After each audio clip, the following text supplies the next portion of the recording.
Hurricane Hilary may not have directly hit Las Vegas, but Las Vegas certainly felt its rumble, officially dropping 0.55 inches of rain in Las Vegas during the 2 days Hurricane Hilary was in the vicinity, according to foxweather.com.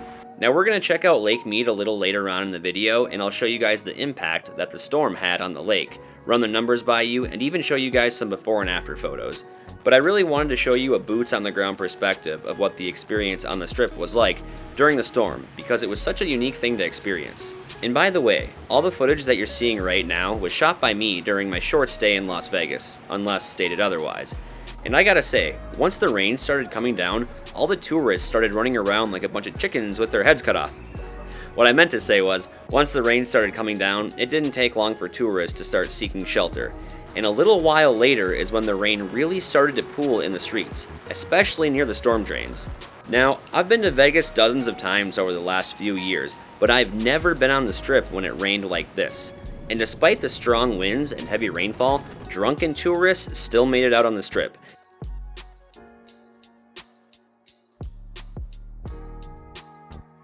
And to my surprise, the Bellagio fountains still went on.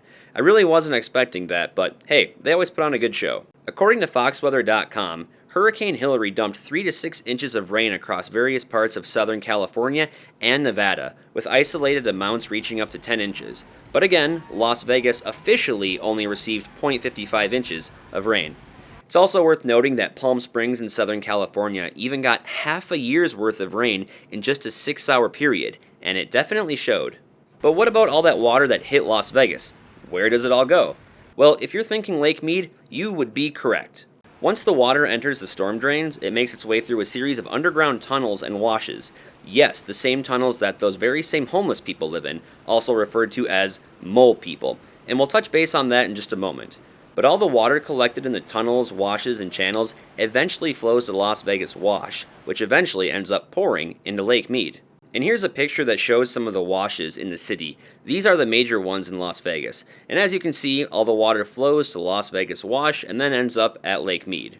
And here's another picture. The blue lines here show more of the canals that help direct the water to the major washes. And when you see a picture like this, it really goes to show you how much efforts are really put in place to help conserve as much water as possible. Now what about all those homeless people, also referred to as mole people, living in the tunnels under Las Vegas? Did they make it out in time? Well, the answer is hopefully.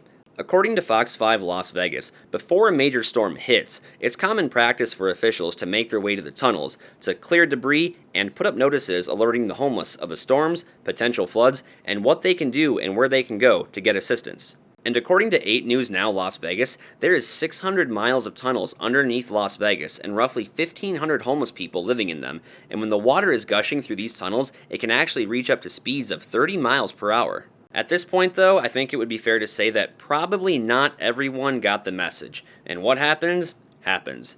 And here at this location by the Linq Hotel and Casino, I spoke with 2 security guards. One of them told me he's sure that over the next few days they're going to end up recovering multiple bodies that didn't make it out in time. Another security guard told me that he once rescued a guy that almost got carried into this tunnel. He was hanging onto the bars that you see right here, and the security guard actually pulled him out. And the very next day, the security guard happened to walk by this tunnel again, and he saw that same homeless man walking back into these tunnels. But I guess it's true what they say. There is no place like home. Anyways, let's go check out Lake Mead. Now this part of the video is being filmed on August 25th, 2023, just a few days after the clips that I just showed you guys. And once again, there seems to be another noticeable difference here at Lake Mead due to all that rainfall that Hurricane Hilary sent our way. And now we're going to revisit a few locations around Lake Mead, a few boats, and I'm going to show you guys just how much the water level has come up. Check it out, my adventure goers. There's water out here. I mean, there was water out here a few weeks ago. There was like a little pool of water, but man, that water's really come up.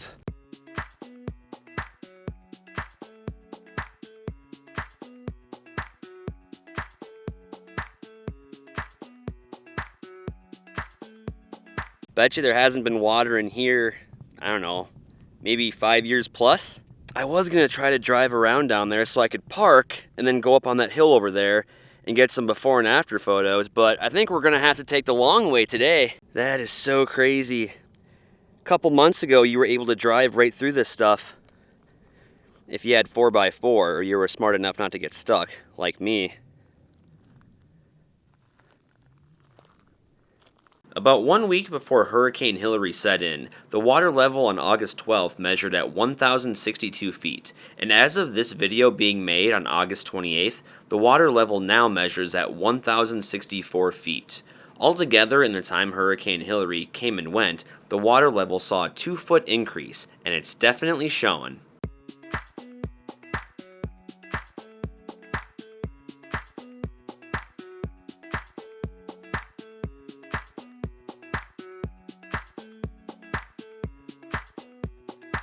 Here's a clip that I shot of Boulder Bay back in July of 2022. Pay close attention to this buoy, as we will use it as a reference point in the next clip. Also take note to where the dock is here at the end of the launch ramp.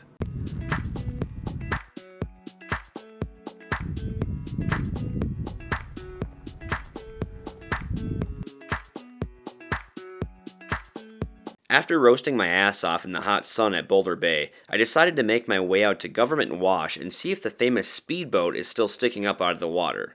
Now this is what it looked like on my last visit on July 19th, and after a 2-foot increase of water in the last couple weeks, surely it's no longer visible, right? Let's find out. And there she is, boys and girls, the famous speedboat at Lake Mead, here at Government Wash. I was pretty sure the water was going to be all the way to the top, but it looks like it hasn't gotten that far as of just yet. But it's still a pretty good reference point to measure how far the water levels have gone up. Let's get closer. Heck, take a look at this, guys. So every time I've come out here, I've always been able to walk. You can kind of see the trail right here where cars used to drive down. Used to walk all the way through that water right there up to the top. Well, there was no water when I used to walk down there. But now the water's gotten up so far here that you actually can't even drive down and up onto that little hill there. Now I know I'm probably beating a dead horse because I say this every time I come out here, but last year, this right here was all dried up.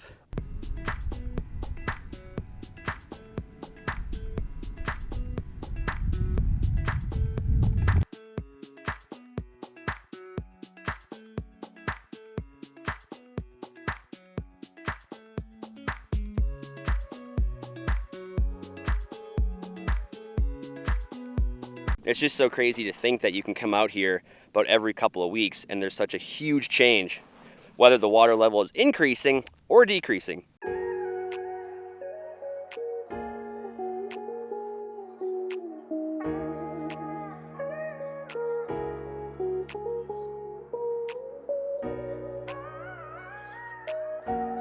A few moments later. Now we're gonna go look for that other boat that's partially embedded into the ground over there. I did a live stream out there yesterday and you would not believe it. The water was actually coming up to the edge of the boat. So there's definitely been some significant gains here in recent weeks. Always got to be careful of this stuff right here. Looks like some people have kind of walked around it. You step in that, there's no telling how far you're going to sink into the ground.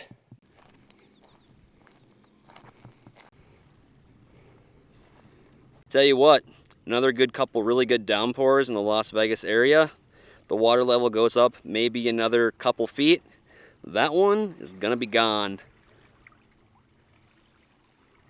And we'll be documenting all of it. All right, everybody, we're back to the SS Minnow. Take a look at this. The water's finally got right up to it. You can see it's soft right here too. Oh, and there's water in the boat. The water was probably a lot higher maybe a few days before I got out here. Actually, it could have just been from the rain too, now that I'm thinking about it. But take a look at that. Month and a half ago, even 2 months ago, to get to the shoreline, it was a pretty good walk. And the water finally made it here. I remember talking about it in my videos. I was like, hey, if we keep getting the amount of rain and snowmelt that we're getting, eventually the water will catch up with this. And after a few days of rain in Vegas, it finally caught up with it. This is amazing.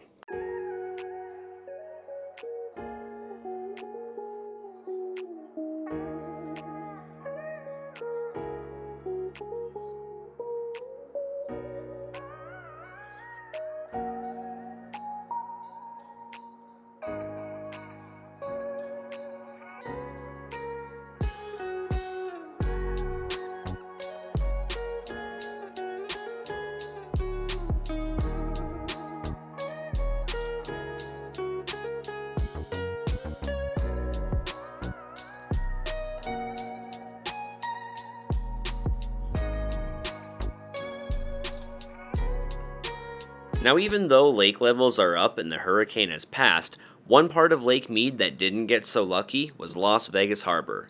On Friday, August 18th, just before Hurricane Hilary made its appearance, there was a ruthless storm that had gusts up to 60 miles per hour, causing significant damage at Las Vegas Harbor. Docks were ripped up, many boats were damaged, and it was even reported that one boat had even sank. And in fact, I got there a few days after it happened. I saw a bunch of mangled sheet metal on the beach, and I could even see some of the damage done to the Marina from a distance. I was going to try to get a little closer, but I thought that might be a little disrespectful to the boat owners and workers of the Marina. Lord knows they just went through enough, and the last thing I wanted to do was get up and close and start waving my camera around. But I was able to get a decent view from the shore. And if you look closely at this photo, you can see all the caution tape that was put up, and part of the dock that did take a beating. Now, the marina did temporarily close, so that way crews could assess the damage and allow enough time for repairs, but they've since opened back up. And according to the YouTube channel AZ Family Arizona News, the repairs have been estimated to cost just over $1 million.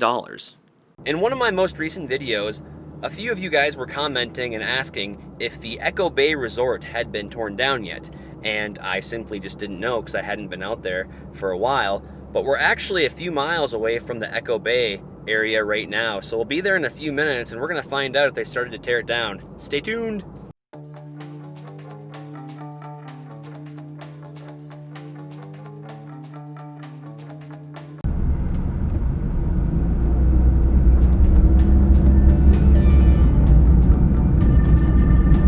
So for all of you that were curious if they had torn down Echo Bay Resort as of just yet, well, the answer is no, they haven't.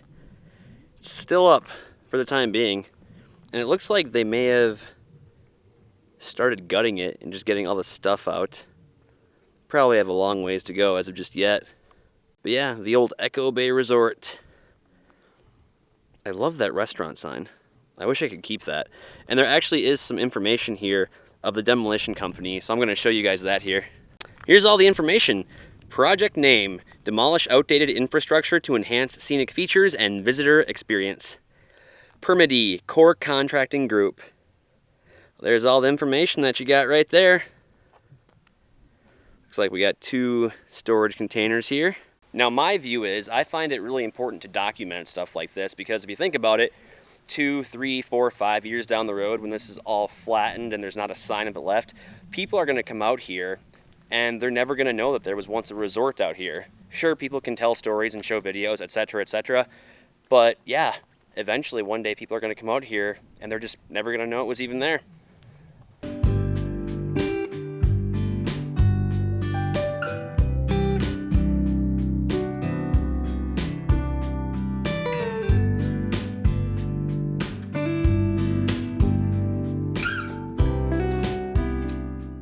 Okay, so we drove a little bit further out here at Echo Bay, and I found a boat sitting up on the bathtub ring over there. I found this one, I don't know, like last year, and I've always wanted to hike out to it, and I probably won't be able to now, but I'm going to switch out my lens here in just a second and get a close-up, and then I'm hopefully going to show you guys some before and after photos, because I know I took a whole bunch of photos out here last year. I just got to find them. Alright, we got the big boy lens on now. It's probably going to be really shaky once I zoom in, but I'm going to snap a photo of it.